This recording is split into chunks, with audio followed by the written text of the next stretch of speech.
जय श्री कृष्ण। कृपया हमारे चैनल को सब्सक्राइब करें, वीडियो को लाइक करें और इसे अपने परिजनों के साथ शेयर करें ताकि यह आध्यात्मिक संदेश और ज्ञान और अधिक लोगों तक पहुंच सके। तो आइए शुरू करते हैं भगवत गीता का 3रा अध्याय, कर्म योग।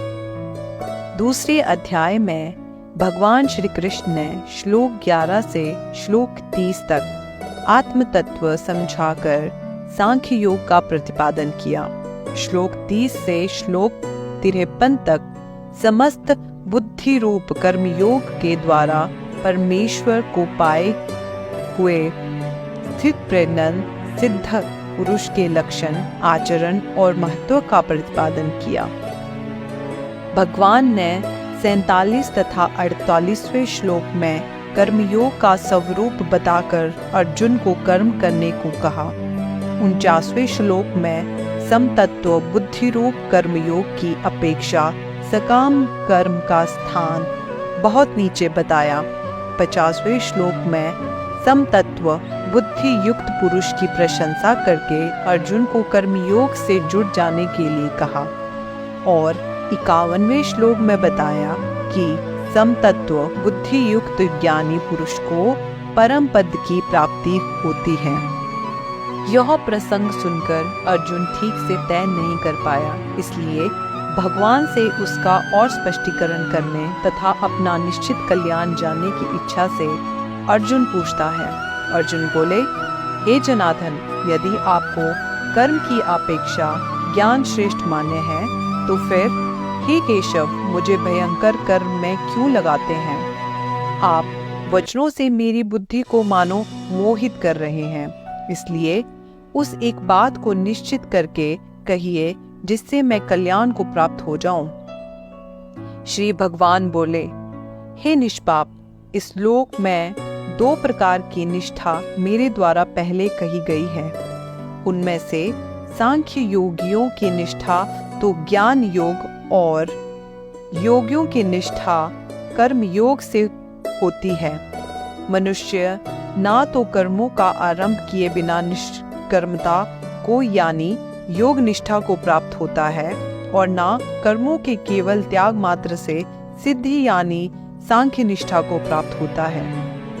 निसंदेह कोई भी मनुष्य किसी काल में क्षण मात्र भी बिना कर्म किए नहीं रहता, क्योंकि सारा मनुष्य समुदाय प्राकृतिक जनिति गुणों द्वारा कर्म करने के लिए बाध्य किया जाता है। जो मूढ़ बुद्धि मनुष्य समस्त इंद्रियों को हठपूर्वक ऊपर से रोककर मन में उन इंद्रियों के विषयों का चिंतन करता रहता है, वह मिथ्याचारी अर्थात झूठा कहा जाता है। किंतु हे अर्जुन, जो पुरुष मन से इंद्रियों को वश में करके अनासक्त अर्थात माया रहित हुआ समस्त इंद्रियों द्वारा कर्म योग का आचरण करता है, वही श्रेष्ठ है। तू शस्त्र वहित कर्तव्य कर्म कर, क्योंकि कर्म न करने की अपेक्षा कर्म करना श्रेष्ठ है, तथा कर्म न करने से तेरा शरीर निर्वाह भी सिद्ध नहीं होगा। यज्ञ के निमित्त किए कर्मों के अतिरिक्त दूसरे कर्मों में लगा हुआ यह मनुष्य समुदाय कर्मों से बंधता है। इसलिए हे अर्जुन, तू आसक्ति से रहित होकर उस यज्ञ में निमित्त हुआ भली भांति कर्तव्य कर्म कर। प्रजापति ब्रह्मा ने कल्प के आदि में यज्ञ सहित प्रजाओं को रचकर उनसे कहा कि तुम लोग इस यज्ञ के द्वारा वृद्धि को प्राप्त हो जाओ और यह यज्ञ तुम लोगों को इच्छित भोग प्रदान करने वाला हो। तुम लोग इस यज्ञ के द्वारा देवताओं को उन्नत करो और वे देवता तुम लोगों को उन्नत करें। इस प्रकार निस्वार्थ भाव से एक दूसरे को उन्नत करते हुए तुम लोग परम कल्याण को प्राप्त हो जाओ। यज्ञ के द्वारा बढ़ाए हुए देवता तुम लोगों को बिना मांगे ही इच्छित भोग निश्चित ही दे देते रहेंगे। इस प्रकार उन देवताओं के द्वारा दिए हुए भोगों को जो पुरुष उनको बिना दिए स्वयं भोगता है वह चोर ही है। यज्ञ से बचे हुए अन्न को खाने वाले श्रेष्ठ पुरुष सब पापों से मुक्त हो जाते हैं और पापी लोग अपना शरीर पोषण करने के लिए ही अन्न पकाते हैं। वे तो पाप को ही खाते हैं। संपूर्ण प्राणी अन्न से उत्पन्न होते हैं। अन्न की उत्पत्ति वृष्टि से होती है, वृष्टि यज्ञ से होती है और यज्ञ विहित कर्मों से उत्पन्न होने वाला है।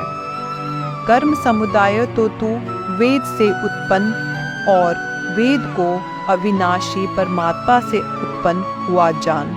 इससे सिद्ध होता है कि सर्वव्यापी परम अक्षर परमात्मा सदा ही यज्ञ में प्रतिष्ठित है।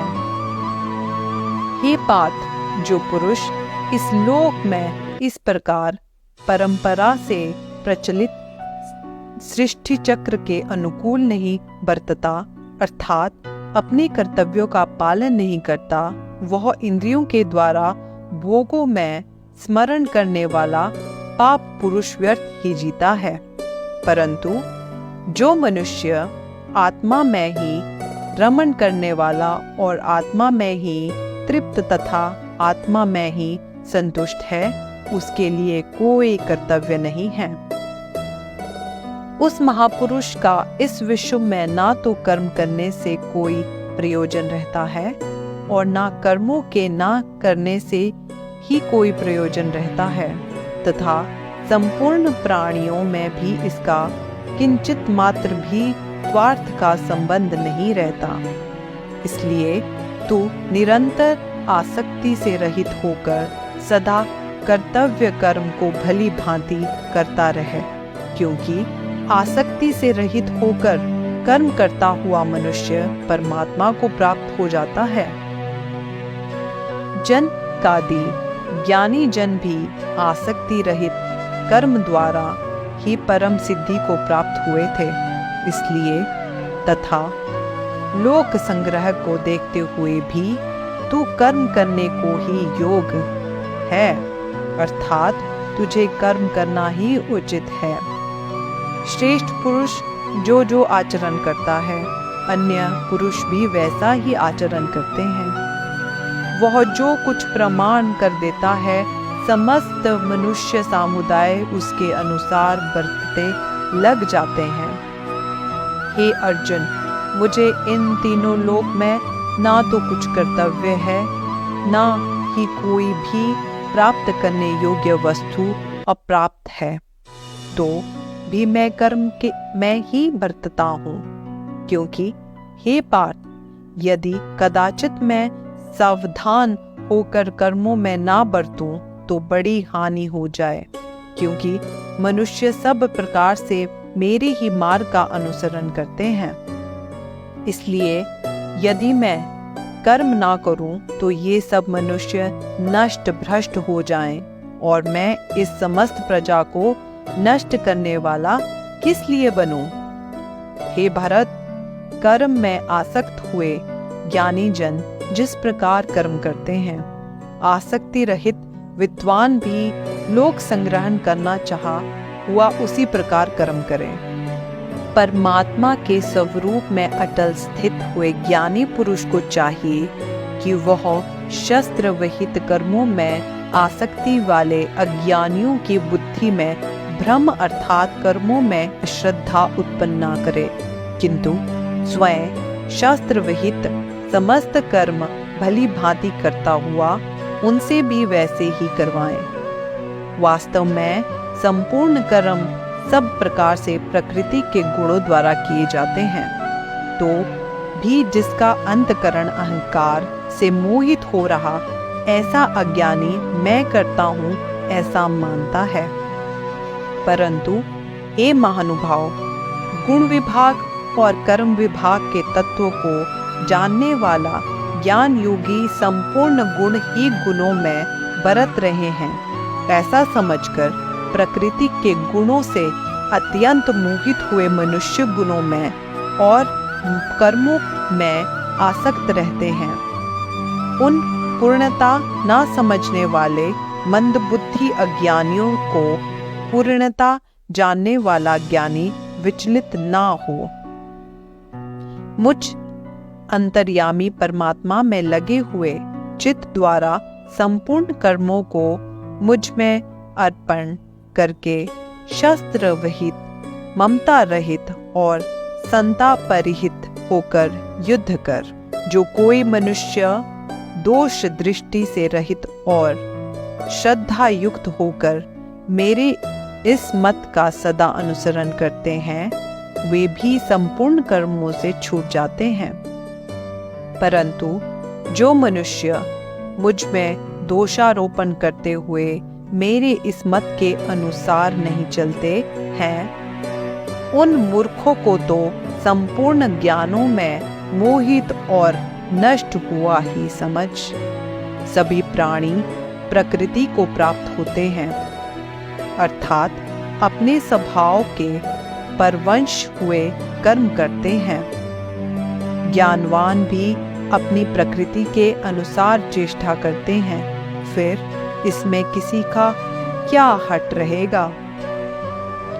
प्रत्येक इंद्रियों के विषय में राग और द्वेष छिपे हुए स्थित हैं। मनुष्य को उन दोनों के वश में नहीं होना चाहिए, क्योंकि वे दोनों ही इसके कल्याण मार्ग में विघ्न करने वाले महान शत्रु हैं। अच्छी प्रकार आचरण में लाए हुए दूसरों के धर्म से गुण रहित भी अपना धर्म अति उत्तम है।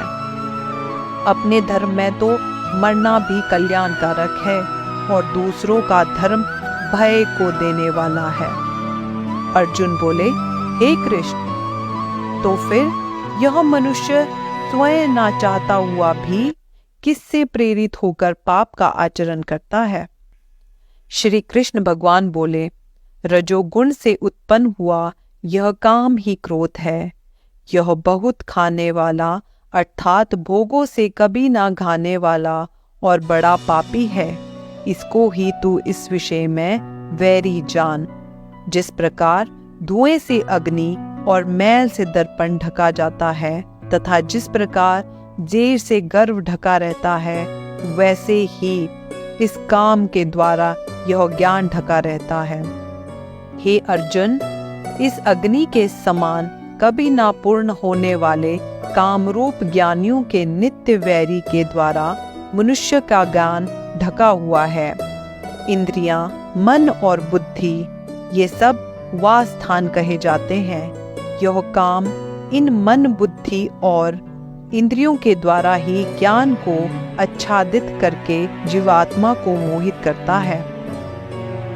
इसलिए हे अर्जुन, तू पहले इंद्रियों को वश में करके इस ज्ञान और विज्ञान का नाश करने वाला महान पापी काम को आवश्यक ही बलपूर्वक मार डाल।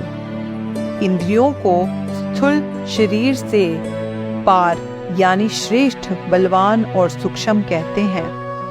इन इंद्रियों से पर मन है, मन से भी पर बुद्धि है और जो बुद्धि से भी अत्यंत पर है वह आत्मा है।